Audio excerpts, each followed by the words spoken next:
Oficinas Populares de Gestão Cultural. Há 15 anos produzindo conhecimento e cultura no Distrito Federal. Olá, eu me chamo Adriano Campos, sou um homem negro, uso óculos e brincos nas orelhas.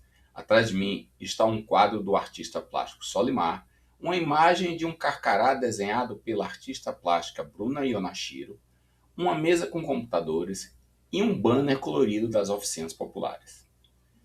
As oficinas populares vêm qualificando artistas e pequenos produtores culturais a elaborar e administrar seus próprios projetos há 15 anos.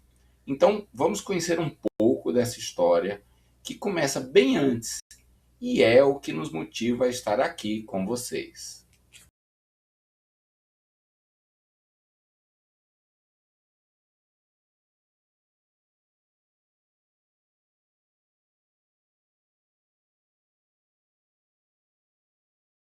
Entre o golpe militar de 1964 e a Lei da Anistia de 1979, o movimento cultural brasileiro tornou-se uma das principais formas de resistência ao regime autoritário. Em um contexto marcado por censura, repressão política e perseguição a opositores, artistas, intelectuais e produtores culturais utilizaram diferentes linguagens artísticas para criticar o governo, denunciar a falta de liberdade e mobilizar a sociedade. A música popular brasileira teve papel central nesse processo. Compositores e intérpretes transformaram canções em instrumentos de crítica política, muitas vezes usando metáforas e jogos de palavras para driblar a censura. Músicas de protesto se tornaram símbolos de resistência e alguns artistas foram perseguidos, censurados ou forçados ao exílio por causa de suas obras. O teatro também se destacou como espaço de contestação. Grupos e dramaturgos criaram espetáculos que abordavam temas sociais e políticos, transformando os palcos em locais de debate público e denúncia da repressão. Peças e coletivos artísticos reuniram artistas comprometidos com a crítica ao regime e com a formação de consciência política no público. Outras linguagens artísticas, como cinema, literatura e artes visuais, igualmente participaram desse movimento.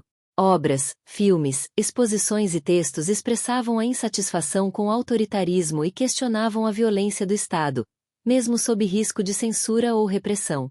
A produção cultural passou a refletir o engajamento político e o desejo de transformação social. Assim, ao longo das décadas de 1960 e 1970, a cultura brasileira funcionou como um espaço de resistência simbólica e política. Mesmo enfrentando censura, perseguições e intervenções do Estado, artistas e movimentos culturais mantiveram viva a crítica ao regime e contribuíram para a construção de um ambiente social favorável à redemocratização que culminaria na Anistia de 1979. Na década de 1980, durante o processo de redemocratização, movimentos culturais do Distrito Federal passaram a reivindicar maior participação na definição das políticas culturais e na distribuição de recursos públicos.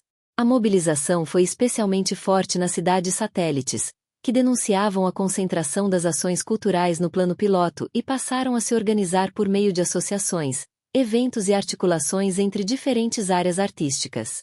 Essas mobilizações pressionaram o governo por mecanismos mais democráticos de financiamento, como a criação de editais públicos e a participação da comunidade em instâncias de decisão. Nesse contexto surgiram iniciativas de representação da sociedade civil em conselhos culturais, ainda que marcadas por conflitos com o governo e disputas sobre a legitimidade dessa representação. Ao longo do período, estratégias governamentais e divisões internas enfraqueceram parte do movimento cultural, inclusive com a criação de estruturas administrativas regionais e a incorporação de lideranças à gestão pública. Mesmo assim, o processo de mobilização contribuiu para avanços institucionais, como a criação de conselhos com participação paritária entre governo e sociedade e a consolidação de instrumentos de financiamento cultural, culminando na criação do primeiro Fundo de Cultura do Distrito Federal, o Fundo de Apoio à Arte e à Cultura, posteriormente denominado Fundo de Apoio à Cultura do Distrito Federal. Bom, depois dessa pequena aulinha, nós temos que falar um pouco como essa história da reorganização do movimento cultural chega até nós e como ele termina por produzir a iniciativa das oficinas populares de gestão cultural. Bom, depois desse período de construção e reorganização do movimento cultural do Distrito Federal, o FAC, né, que tinha outro nome à época, ele tinha o recurso que ele recebia era muito pouco, porque ele recebia recursos de impostos, né? Como em alguns outros estados tem também, como nós temos hoje, inclusive, a política de lei de incentivo, que basicamente se apoiam em ICMS, o ISS, né, que é Imposto sobre Serviço. Mas o movimento cultural continuou lutando pela melhoria do FAC. E aí, em 2009, houve uma importante alteração na lei orgânica do Distrito Federal que ampliou a fonte de recurso do FAC. Então, antes eram impostos e passou a ser registrado na lei orgânica do Distrito Federal que o FAC receberia recursos da receita corrente líquida do Distrito Federal. E o que significa isso? É que todos os recursos do orçamento do Distrito Federal, com exceção daqueles descontos obrigatórios, os repasses para o governo, passariam a ser destinados ao FAC. Bom, a consequência disso é que de uma arrecadação ou de um valor anual entre 3 e 4 milhões de reais, o FAC passou a imediatamente receber 9, 10 milhões e assim por diante, né? Com isso, houve um maior interesse por parte de todos os setores da classe artística para poder usufruir desses recursos, que historicamente estavam concentrados nas mãos de produtores do centro, Plano Piloto, Lago e assim por diante. Bom, o Estado não forneceu as condições para que esses produtores das periferias pudessem ter as condições, né, e compreender melhor esse processo burocrático de elaboração dos editais.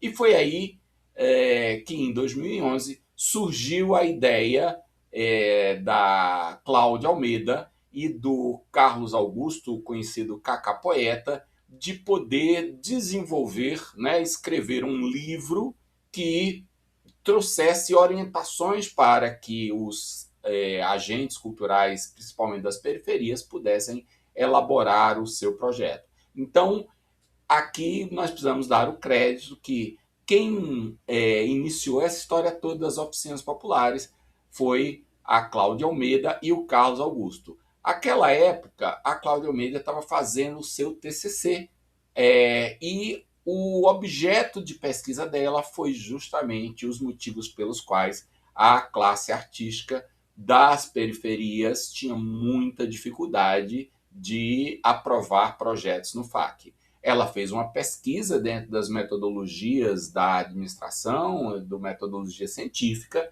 e obteve os dados que terminaram culminando com este livro, que é o FAC para Todos, né? Que identificou os motivos pelos quais o movimento cultural das periferias tinha dificuldade em relação à elaboração de projetos e indicou os métodos para a superação dessas dificuldades. E aí é que surge efetivamente as oficinas populares de gestão cultural, e eu sou apenas mais uma peça nesse ciclo que começou com a Cláudia Almeida e com o Carlos Augusto.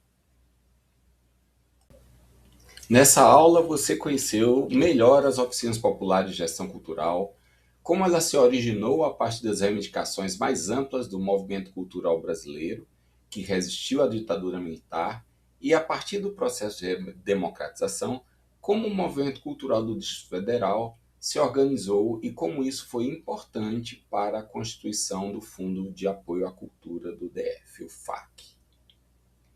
Na próxima aula, vamos entender melhor as diferentes formas do financiamento público, porque o FAC é o melhor fundo de apoio à cultura do Brasil e a exigência de obter um credenciamento junto à Secretaria de Cultura para poder participar e apresentar projetos culturais nas mais diferentes linhas de fomento.